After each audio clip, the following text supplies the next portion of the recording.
hopefully stirring some good memories and some good like good feelings coming to this game, right? It might not be bitterness and like all like expect to see the tips coming out when you killed the Death Prophet, right? Expect when you mess up, your teammates are gonna tip you, or your old teammates are gonna tip you, I should say. Come on, they're already smiling, all chatting. These guys know each other very, very well. We'll see whether Cuckoo is able to pull out a sneaky one. I think this is the tricky thing, right? Like, it goes back to what we were talking about, expectations, and this is really the story of this match. Aurora, they fell short of expectations in recent times, right? And now they're trying to climb back up that hill. On the flip side, I think realistically speaking, nobody thought much about this Darling lineup until they came in open qualifiers, tore up everyone, first round execution, crushed them as well. And right now it feels like the possibilities are endless. They're playing with a certain fire under them that's not because of any sort of pressure, but instead just, hey, let's really mess with these guys. Let's really give them a hard-ass time, right? Like, that's kind of the feeling that I'm getting from this Darling lineup, and it's gonna be fun Dota to watch. And they've got this crazy draft to go off the back of their crazy play as well, right? The minus armor into DP Ghosts, very good, right? Keep in mind the Ghosts do physical damage. Yeah. So, amplified by all that minus armor on the side of the Venge, Sardar as well. You have, like we've already talked about, so much control. And that's where Sven BKB is going to be the big timing for Aurora. Yeah, that's kind of what they'll be working towards for sure. Aurora, we'll see whether they can hold it down though. I'm a little bit worried about this Elder Titan. And I even, to a certain extent, the Sven lane, right? Because Ollie, yeah, you can heal him up, but he's going to be working overtime, and maybe even now, 23, taking quite a bit of damage. Forced to turn around, stun, Jotun, good discipline, holding on to that magic missile, but that's what the Photic Shield is for. Ollie keeps his carry alive, and they should be able to get him out. I say that. The last reach through Drake and Jotun. Get it done. Killing out 23 to start the game. Couldn't ask for anything better than that. We're already seeing that control come in handy. Obviously, nice first line. Obviously, the Abaddon's going to go a long way in dealing with those, like that control, right? You can always just a Photic Shield off the stun. So, my eyes are going to be on Ollie a lot this game. Yeah. He has what feels like an immense amount of work to do. I think wouldn't be so pressured if he, maybe this was on the off lane instead and he was able to sort of play that Elder Titan, but maybe that decision comes from this Death Prophet and Lion lane, right? So much harass gonna come through. Just on the fact that both of them are range heroes, and then you start factoring in all the crit storms that are just gonna come over, sweep over 23. Palos already smacking into jabs really early on. Elder Titan without his spirit isn't really the best at trading, and needs to sort of play around that timing very carefully. You talked about the Meepo using the Twin Gates. Jabs is going to be looking to use the Twin Gates as well this game. Not necessarily on his hero, but on his spirit. I think that's an important part about Elder Titan right now, is using those Twin Gates and just getting as much value out of that spirit as possible. Maybe come level 2, level 3, we'll start making those rotations through the gate with the spirit so we can lay the beat down onto Palos and Jotun. Yeah, that's the whole dynamic of this lane. We already saw it happen right there. As soon as Q has a flame break up, they're both going to pop it and try and get Palos in a rough spot. But Jotun, he can't afford to use the magic missile until that happens, because if he doesn't have it on standby when they go on Palos, this Meepo's going to drop real low, right? So it's all about just kind of these funny interactions where Jotun kind of can't really aggress on his own, needs to play more like a bodyguard in this lane. Which is fine. Venge is a decent enough bodyguard. Gotta be careful, though. Yeah, it's exactly like we said. You pop out that magic missile, you're gonna get burned up. Beautiful net from Palos. Grabbing that at the level 2 mark. And holding the bat right in place, keeping Jotun alive there. That magic wand was the stick even. Yeah. I was looking very, very spicy. And this is the power of this Aurora lane, right? It just takes a little bit of mispositioning for them to really lay the beat down on you. Yeah. I mean, I'm just a little bit worried about 23 up here, but it seems like Ollie's been doing a fine job keeping him up and running. 12 to 12 right now. Actually, all the cores of other than Amel, very, very even on the board. And mid lane is actually one of the lanes that I'm particularly looking out for, because like we mentioned, Yahweh has been practicing this, and on paper, Slada versus melee matchup, easy clap, right? I mean, Yahweh, he should be able to run away with this, but yeah, Amel, there's a reason why he's been so confidently picking the Pango, even into the potential Slada. And now Jotun, he's caught out way out of bounds. He'll just get taken down by Q and jabs there. Good try in the Roche pit. I mean, you gotta make that attempt, right? It's the only thing you can do in that situation. Yeah. I just kind of wonder, Jotun, I don't know how many more times he can afford to die like that, because in a general game, you're thinking, okay, pause 5 death, not the end of the world, Palos still farming, sure, but Elder Titan is a hero that doesn't necessarily flash farm. Every single kill that you give him helps him propel into that early Aghanims or even the shard even quicker. Oh no, they're starting to run down Palos. Jotun, they spotted the TP out in the mid lane and they're just gonna aggress onto this Meepo. He doesn't stand a chance, he's just dead. There's that beatdown coming into play once again, right? All it takes is the Bat Rider to flame break you back right into the loving hands of Jabs, him and his big old briefcase. Yeah, I mean, really just excellent recognition. They brought in the bench in the mid lane and it was spotted out on the mid ward, so very easy just kind of conversion for the side of Aurora. Amel? A slight bit of a pickle, but not much else Yaoi can do to chase him under the tower. Trading out water runes for now.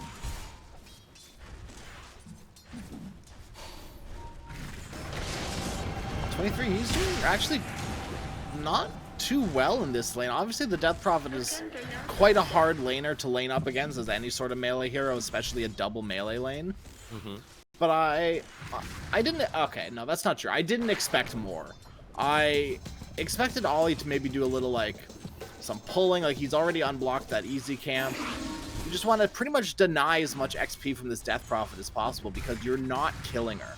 And that's really how you counter Death Prophet in lane, is, you know, you kill her in these early levels because you're not going to be able to as the game goes later.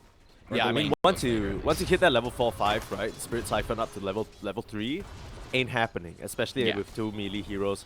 I think that's kind of the trickiness that we're seeing. Early on, Sven was still able to keep up, but now Jotun, speaking of keeping up, they're right on top of him. Last few auto attacks, great net again from Palos, but he is dropping so low. Jabs with the briefcase, might just find another, wants to get Palos. Last touch is there. Oh, actually doesn't manage to fire off that auto attack, but Q will clean up shop there. And once again, the safe lane of Darleng just gets mopped up. Radiant's bottom tower is under attack. This lane for Aurora is actually going a lot better than I thought it was. Or, like, thought it was going to, at least. Same. I'll be honest. He hasn't even done any funky shenanigans with the Spirit yet. He's just walking up on them. And it's just enough. And, I mean, it goes to show, we were talking about the bench having an easy game. Yeah, maybe in the team fights, but in the early lane, it's rough. Beautiful rotation from both supports to try and punish Agent Amel here. But yeah, I mean, Agent or not, he's just gonna get smacked down. That's just a byproduct of the Slada inherently having so much control. Yeah, now that Yaoi's hit level 6, game gets a little bit harder for Amel. He can't just sit in lane as freely as he used to. He's got to be careful. Every swashbuckle, every shield crash has got to count. Yeah, now running down here on this bot side, try to take advantage of the level 6 timing. Kind of posture for a dive on the jabs, but I mean, he doesn't have any levels in the Echo Storm, sure, but this is really risky, especially the positioning. Now Q will mirror that rotation, punishing out onto Jotun. They get the rollout. Amel looking for the bounce back. Should be an easy kill. The burn and Q, he needs to make his way out of here. Yahweh can't chase thanks to that nice Rolling Thunder finisher by Amel. Crush not going to connect as well, so that should be the end of that. You know, Yahweh, he's giving me a little bit of validation because I remember I was talking about this Slada in another game. And I was like, oh, getting 1 point into Bash. And I was called crazy. I was called absolutely bonkers for saying mid Slardar gets only 1 point into Bash. But looky here. Slardar 1 point into Bash, focusing more on that Slithering Crush. The amount of damage that it does with your level 6 is quite a lot. The Bash just doesn't supply that much, like, consistent damage. Yeah, which is crazy to say, right? Because you think about it as a resourceless, I guess, ability. You don't really need to expend any mana on a hero that otherwise doesn't really have the best mana pool anyway. But these mid Sladas, they are immediately rushing the shard after the blink, as unfortunately Ollie, blink and you'll miss it, he's dead up here on this top side. Left alone to try and sap EXP and gonna get converged upon by 4 members. Make it 5 if you count Palos' little buddy there. And they will make quick work of this tower. Exorcism available and first tier 1 of the game. Everything according to the Death Prophet plan. Wouldn't be too surprised to see that Exo pop. That's exactly what they do. And the tower should be good and dead here with that siege creep as well as the Exo. Yeah. Cuckoo just able to get maximum Radiant's efficiency. bottom tower Some is shenanigans under going attack. on with Jotun walking really far up in that jungle. I think he was able to put down a bit of vision there, or at least try to, before he got chased away by 23. So they know where the Sven is, but I don't think there's much they can do about it other than just try and Dire's occupy middle this area. tower is under attack. And that's kind of the thing about this Aurora lineup right now, is unless you've got, you know, big stacks on jabs and 23 ready to fight, you're not really taking towers too well. Yeah, I mean, your only tower pressure is going to be that Sven later in the game, and all tier 1 still standing other than the bot one that they traded out. They had to bring Armel to just get that done. Now, the Rolling Thunder is off cooldown, but it goes back to what you were saying. I'm not really sure how they can make full use of it. The Elder Titan is still trying to ramp up in his own way. Samel spotted out here. Oh, the stun isn't going to connect, just a bit wide. I don't think he was expecting that shield crash to come out, and Amel, he's looking like he wants to fight. Q's in the area, Yahweh. They have the little fish on their radar, and they want to fry him up. Q's got the barbecue sauce ready, but they just can't catch up. He's a bit too quick. They'll settle for the support instead. It's a Bat Rider. Straight up onto him. A second Earth Spike going wide there. Drake. He's just gonna chalk that one up to a bad run, you know, when you speed run and then stuff is bad, you're like, okay, you know, that life number 3, let's not talk about it. We move on. Crush up. Amel, he is backed up by the rest of his squad here. Yahweh and Jotun, they have to be careful. A lot of respect coming out from the Darleng lineup, right? You recognize that, hey, like, we can't do this. Armel is 100% not alone. Yeah. Now feeling very confident on the Pango now, especially with his Abaddon circling the area. Notice there's nothing much to fear, especially in this early game. No additional lockdown can really mess him up, unless the Meepo shows up. But I mean, Meepo's nowhere to be seen right now. Meepo is farming as deep as he possibly can in the jungle. yeah. I think he already has. Is that the defusal complete? Yep. Flying out to him on the courier right now. It's pretty decent timing. And top of the net worth, no surprises that it is both Armel and Jabs, but they're quite neck and neck altogether, right? All the cause, it's really just 23 who, as a byproduct of the Death Prophet lane, hasn't really had the best of times. They're giving the priority in terms of the stacks to Armel as well. And I like this a lot. I feel like sometimes, you know, teams, they feel the need to, okay, I'm reserving all these resources for my hard carry because he's going to be the one to control the game. But in giving Armel these early resources, he's going to be able to dictate the tempo, so Sven has more farm, right? It's kind of a win-win situation. Absolutely. The more space you can make for your Sven, the better that is, and it's not too crazy of a thing to say either, right? It's kind of as simple as that. It's actually not rocket science. science. Always make more stacks, right? Correct. It's not like you can only stack one, and it's like, oh, well, sorry, we've stacked our ancients 4 times. That's all we can do for now. Like we've got to wait another 20 minutes before we can stack again. Sorry. The stack cooldown. Oops. The stack. We used all our stacks. We ran out. Yeah. Oh, sorry, Sven. Cuckoo with Veil complete. Looking at the Shivas, no surprises there, but you can see he's just messing with him a little bit. I think Cuckoo just pump fake the Exo pop, just to maybe scare them or keep them on their toes. But he lost a couple of TPs. For now, they are still able to occupy this area. That's a byproduct of taking out that tier 1 top. But instead, the focus is going to be trying to flush Jabs out of this bot side. They know he's in the area. Smoke's gonna pop. This is a very, very dead Elder Titan. Easy finger of death kill for Drake. Finishes him off. And Jabs goes down. Actually, like the perfect finger kill. You don't steal it, and you still get the stack. That Yeah, is, just right. Drake is a professional, dude. Level 30 Lion, come on.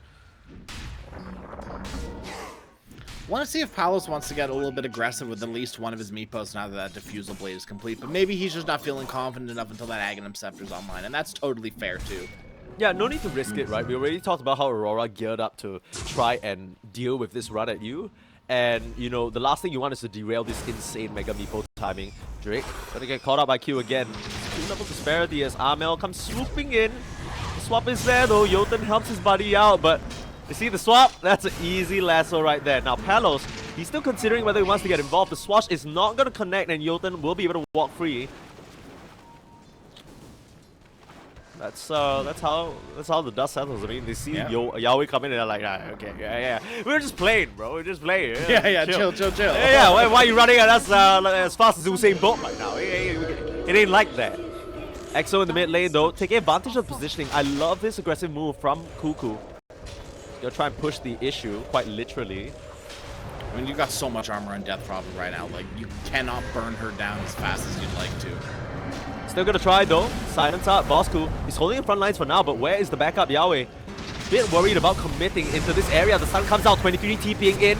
They have just the response though, and the swap, it's off cooldown. Jotun fishes poor Cuckoo out of there. Meanwhile, Drake still being run down, and the Rolling Thunder, it's still going. Cuckoo, he might have that damage reduction, but in comes 23. The minus armor, it's pretty insane onto Armel though. Beautiful flame break to just split up the fight, but Palos, he's right there. The heals Ollie, he's keeping Armel alive, and another beautiful Stormhammer, but it's not going to be enough. Jams has finally showed up to the fight, but is this Elder Titan going to be able to change things? The huge crits onto the poor Palos Meepo. Yahweh will finish off Q, but they trade what feels like 4 for 2 there. And very successful fight for Aurora at the end of the day. Aurora are so happy with that. That has shot Sven all the way up to the top of the net worth. I can't count. It was 3 for 2. It felt like Cuckoo was dead there, but he ended up, yeah, it felt worse. It felt worse. The fact that 23 was able to participate, get a kill, and usually you kind of describe that to be the Meepo, right? The Meepo wants to get active early, get involved, but he ends up dying instead. And that's the Elder Titan effect coming to play.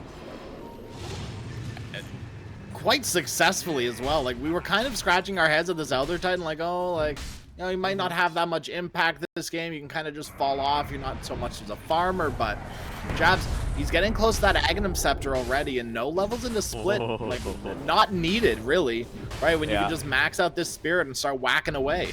We're seeing some of the complications come out as well, right? Because apart from the Finger of Death, it seems like, for now, Darleng are having trouble bursting down their targets. Ollie is just doing so much work, and you couple that with the disruption from the Flame Break, they're not really able to fully stick on the target they're going on. Armel lived for so long there, and only a smart Palos cut off really killed him off. That I will also chalk that up to the shield rune that Armel had in his backpack. True. He was just ready with that in the bottle, but still, I think your point still stands, right? Ollie is doing an incredible amount of work, and if Yahweh stuck around, they might have been able to get a kill off onto Jabs there, but that might have been a little crazy. Oh, Drake tries to TP out. A little bit ambitious, but will give his life up. Clear vision as well. All 3 cores show up to deal with you. That's how much they hate the Lion. Better Drake than Palos. True. Palos is out. Home free. Now, Q already has his Solar Crest completed, and a couple of key item timings coming out for Darleng as well. The Shivas as well as the Blink. This might be go time for them, and sure enough, smoke out. They want to get a high value pick off though, and that's the problem, right? Ollie is the only one presenting themselves in the mid lane. Maybe you run all the way up to top side for Jabs, where there might be a false sense of security because of those observer wards, and that's kind of your key target there. You want to slow them down before the Ags. Yeah, if you can get either Jabs or 23, any sort of hero that's in this top lane right now, absolutely. But you do have to be worried about this tier 2 tower standing, right? Both of these 2 heroes that you want to gank are sitting around the tier 2. I mean, it's not as easy as a gank as you'd like it to be, right? Aurora, if you go on their cores, they are going to rotate heroes in. It's not, it's very simple. Excellent discipline here from Ollie, but it's not going to amount to much. He has the borrowed time, and they aren't even able to pop it. Armel coming to him the ball, and it's a beautiful stop onto 3 lands, the Orb Splitter and Jabs. There's his Aghanim Scepter. They hold Cuckoo in place, and they absolutely smack him down. Armel will set up another. He might have turned invisible. Do they have the detection? Doesn't seem like Ollie and Q can close the distance and find any sort of a dust or a sentry, but they'll wipe out 2, answer right back, and now they're the ones working down this tier 1. Just felt so forced from Darleng. That was, and to be fair, they didn't recognize that Jabs had his Aghanim Scepter completed, and he just comes in and slaps them down. Yeah, I mean, 23, speaking of slapping, forcing the Mega Meepo out, Palos with that timing. This was supposed to be Darling's moment of power, but they're letting it slip away a little bit. Here comes Jabs, magic immune and ready to absolutely fight. Your swap can't even come out in time. Jotun, he wasn't expecting that. But Jabs, he's going to be swapped out to the high ground. He's fine with that. He's in position of safety. He'll run out onto Bosku. But here comes Armel with the shield flash. Finger of Death into what? You are getting obliterated right now. The Elder Titan is just crushing them under his foot. And this off-kilter pick is destroying them. You dare pick Meepo? We got the perfect answer. And it's not even like obviously, yes, it is the perfect answer to Meepo, but it's also just working out perfectly this game in general. right? Elder Titan is doing so much this game, and it just comes down to the early kills that Jabs was able to secure. Yeah, I would completely agree with you. The fact that he's been able to get these Aghanims at a relatively uncontested timing, especially when you think the lane wasn't really supposed to go that well, and then they got like, what, 4 kills? Yeah. I mean, you gotta give a shout out to 23 as well. He did so much damage in that fight. That's exactly why they picked this fan. Now, Jabs, he's kind of farming a bit far forward. Doesn't seem like Ollie can close the distance in time and he'll get bashed down. That is a mega kill streak. Going over to Jotun, which isn't ideal, but at the very least, he slowed down the Elder Titan just a bit. Yeah. Much needed kill. Obviously, you want 23. That's the ideal kill, but you'll take an Elder Titan or two. Yeah. If you can take an Elder Titan or 2 more, you can just walk into Roche, it seems. Yahweh taking advantage of the Meeple's prowess as well as his own corrosive haze. They'll start going for this. Aurora, they have to have an inkling that this is happening with Jotun.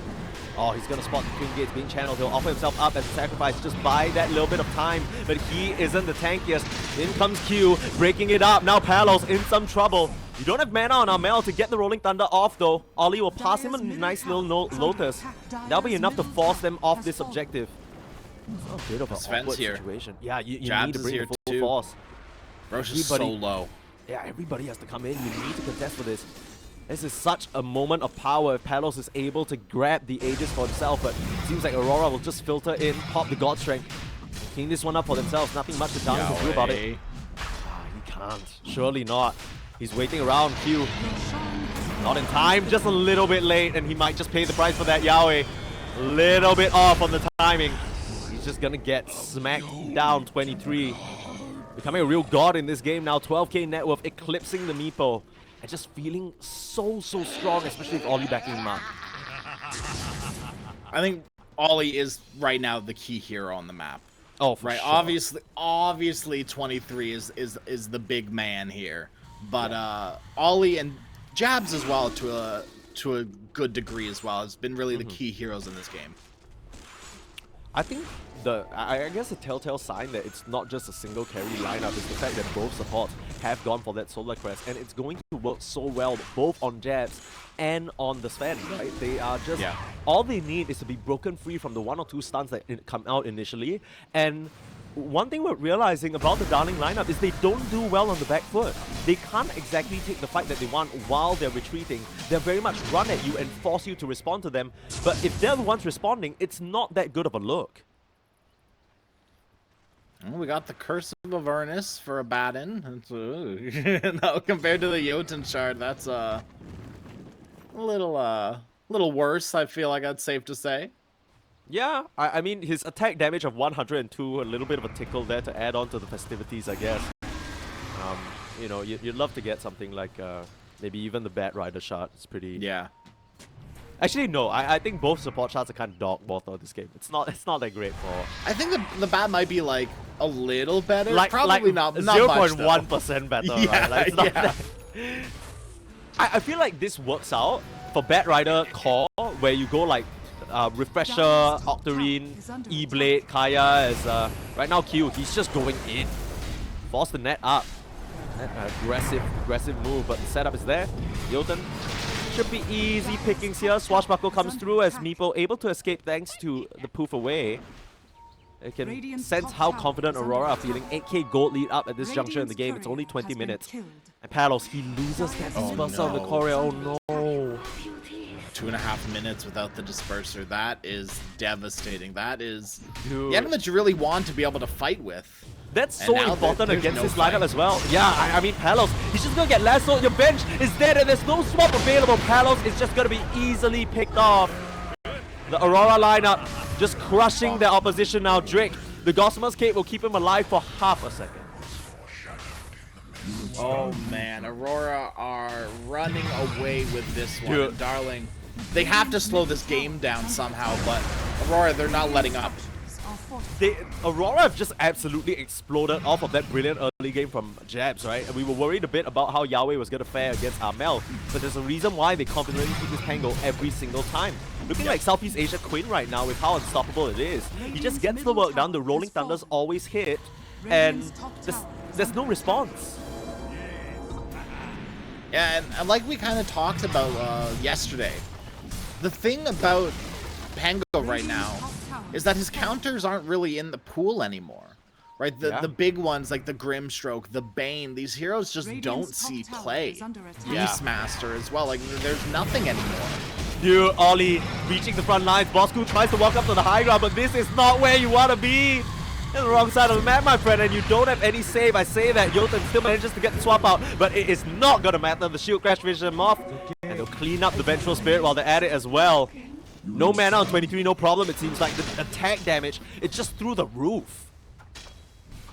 Plus 400. Jeez.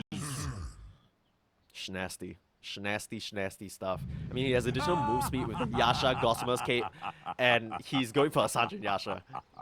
Look at this tower just about to get obliterated. The observer is showing us this because we're not going to see it in half a second.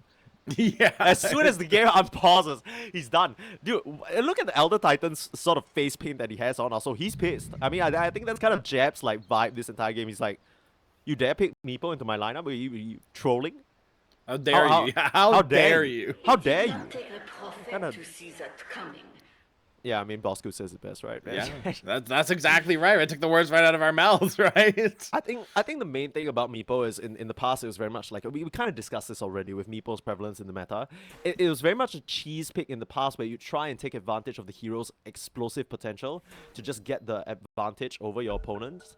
But in this day and age, it functions very much like a normal carry with normal, amplified timings, but you know, the age-old counters still work. Elder Titan, one of the oldest school counters as far as Dota goes, to this Meepo, and they confidently bring it out on the offlane. Not every offlaner can just bust this out, but this is Jabs you're talking about here. Yeah. Always expect the unexpected with Jabs, right? That's safe to say. I'll be honest, I can't even think of any, like right now, off the top of my mind, I'm thinking of Southeast Asian offlaners. Which other offlaner could just randomly bust something out like this? Yeah, I don't know. That successfully? I don't know. I mean, Gabby, maybe, but he's kind of very different style of offlaner as they try to push out onto the high ground now. Q in some trouble, Solar Cresting himself, and Ollie, no mana to save him. So he might be in some trouble now. Aegis, here comes Jabs, though. You gotta be so careful of that man. You know he's standing on business. Boss pop the BKB, 23, he just turns around the boss cool. I'm not sure whether this is a fight you want to commit into, though very low mana on everybody on Aurora, and they'll choose to back out instead, but the question is, can they? You'll hex him up before he can get the roll off Armel, and at least get that picked off. You'd love to find more. Palos, he's still on the hunt, bring the meepos out. Jabs should be able to skirt his way out of there, especially the move speed coming out from that spirit. He will just scurry on out. Spurser though, Palos, they don't want to let him go. But look at him. Jabs is so fast though. He is on an express flight to get out of there. Oh man, what do you do, right? You have Disperser, Jabs has his spirit. He does not need a Disperser to walk around at max movement speed. Yeah, it's disgusting. I mean, how fast he's moving too, and the magic immunity. All these little stunts, like the only thing you can really do against him, or hope to do against him, is maybe bash him with Yahweh.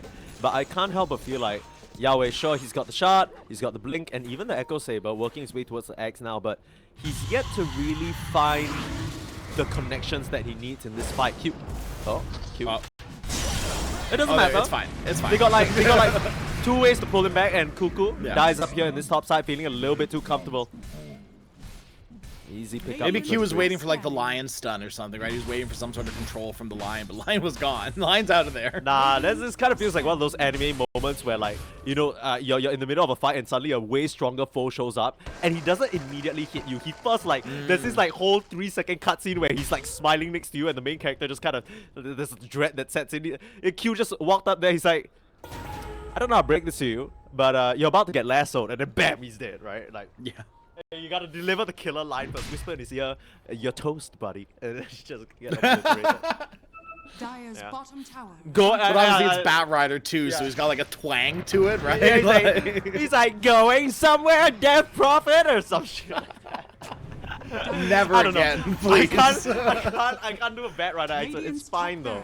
Aurora, accent or not, they will be bring their own sort of twang to this game. 10k gold lead up. Regardless of the off-meta sort of adaptation with the Elder Titan, they have made it really, really work for themselves. And this Sven last pick really just seals the deal, I feel like. Yeah, just great here to cleave down the Meepos. You can't bring them together. You have to pretty much stay in Mega Meepo, or else Sven Elder Titan is going to destroy you. I think this is kind of one of the cool things about very experienced drafters, like Jabs. You know, he's been doing this for a hot minute. Sure, you can say the same about Cuckoo, but both of them bring that element of experience to the table. In Dota, there are counters that go back tales as old as time, right? And as a maybe newer captain, newer drafter, you're sort of more inundated by the meta. You're thinking about, okay, what meta hero can I pick that would still be fine? For them, they have no issues bringing out some of these older picks as well, or older sort of thought of counters to try their hand at what you're bringing to the table. And they have the experience and the skills to do it. And that's exactly what we see with Jabs here, taunting away on his little, what I don't even know whether that you call that a briefcase. The shape is a little bit strange. I don't know how many weird in it. How are you even going to fit the documents in there? They're just going to get bent. Very carefully. Yeah. That's a little origami action. In a binder. Yeah. Already in a binder, maybe. Yeah. Yeah, Mel. He's feeling himself there, starting to pump up the Rolling Thunder just for funsies. See, that doesn't give me as much anxiety as pump faking RP, because I feel like you have a lot more time to cancel the roll, you know what I mean? Oh, absolutely, yeah. It's a whole thing, right? You gotta get information. Yeah. RP feels like you snap your fingers and it just flashes in front of you and you're done. Yeah. And it's like, oops. And it's like, oh well. Okay. This game, I feel like as it slows down, as Roshan is going to be spawning, it has to favor Aurora, right? Although, to be fair, Darling, it gives them a little bit of time to recover, but Roshan #2 going the way of Aurora for free means that it's high ground time. Yeah, that's kind of what I'm thinking as well, because it almost feels like, we were talking about it, Darling kind of needs to slow the game down, and even though it might not necessarily be ideal, because Aurora don't mind taking it a little late as well, I do think that they stand a better chance the later this game goes, because that's where the solo pick-off potential on the side lanes of this Lada can come into play. So that's kind of what I'm more thinking about. Sure, you can argue the same thing for the Bat Rider, but for now, it is going to be the second Roche going over to the way of Aurora. Did Roche just roar twice? He really wanted to let Darling know that he does roar. Yeah, it's got like a cool, it's like the Lincoln's block. It has an internal cooldown when you click on Roche. Yeah, it's like the first cry is like, ow, they're hitting me, guys. And then 10 seconds later, they're still hitting me. Anyone want to come do something? He's like, no, they're really hitting. No, like, I wasn't lying. I'm not crying wolf. Yeah. Please come take this ages. But that's not going to matter. 23, he is so strong right now with that Assault Cuirass, BKB, Harpoon. Looking at the Daedalus needs to really, really just do it to him. And look, okay, Meepo is going to be building Butterfly, and that's cool and fine and all. Uh-oh, hold on. I might have to hold that thought as Cuckoo in the mid lane. Amel with roll up, but doesn't actually have any way of clicking forward. It's a nice swap. And honestly, more than anything, great positioning from Cuckoo to position him, just pop himself right below that high ground. The Rolling Thunder is going to work against you there, and Jotun forced to sacrifice his life again. But Mr. Cuckoo is safe. President Cuckoo is safe. Yes. Okay, Meepo, Butterfly, very cool, very good, right? It's going to help his survivability tenfold this game. Yeah. Meepo, still an agi hero, very good, right? Butterfly works out very nicely. Sven don't care. Sven will cleave through you anyways. He doesn't need to be hitting your hero. Yeah. If you're mispositioned, you will still die on the Meepo. Sven, he's not anywhere close to an MKB, and even if he wants to build an MKB, who knows? Yeah. I think it's Radiant's bottom tower has fallen. It is the right item this game, because you're dealing with such heavy hitters, right? Who both don't want to build MKB. But your point completely stands. They still have so much AoE potential. We haven't even really mentioned the swashbuckle and that damage that can come through across all the Meepos. So that's just an annoying thing for them to deal with. And I think this game really goes back down to the amazing games that Jabs has, and on the flip side, maybe not so amazing game that Yahweh has, right? This mid Slada hasn't really worked out, especially in these higher echelons of play. 23 just gonna pop that Godstring and start laying into the tower. Force the glyph out. Now they are on the high ground and they need to watch out for the swap though. That's something that could catch them off guard from Jotun. But you can't swap 23. Yeah, it doesn't feel necessary, yeah. Start dragging out Drake, doesn't stand a chance. Meanwhile, Amel doing the Amel special, literally controlling everybody else on the team. Now Bosco in some trouble, pull him back, and he doesn't really have a way to stop this. Where's the save? Jotun, he's being forced completely out of the fight from Amel alone. That's how Guy Right there. Starting to slice up onto Yahweh, force the buyback out. Bosku trying to come back into the picture, but there's nowhere for him to be in. The family photo's completely full. You're out of here, Bosku. Slice down. That's a dieback. The Death Prophet's out of the fight for what feels like forever, and they don't stand a chance. Darling, I wouldn't be surprised to see the GG. There it is, Pelos. Yeah. He taps out. Aurora overwhelmed their opponents in this game number 1. I think it's safe to say we're probably not going to be seeing the Meepo again, and if we do, it's going to be at a big ol' Elder Titan ban. But I feel like Aurora, they had a lot to deal with the Meepo this game, right? And they will continue.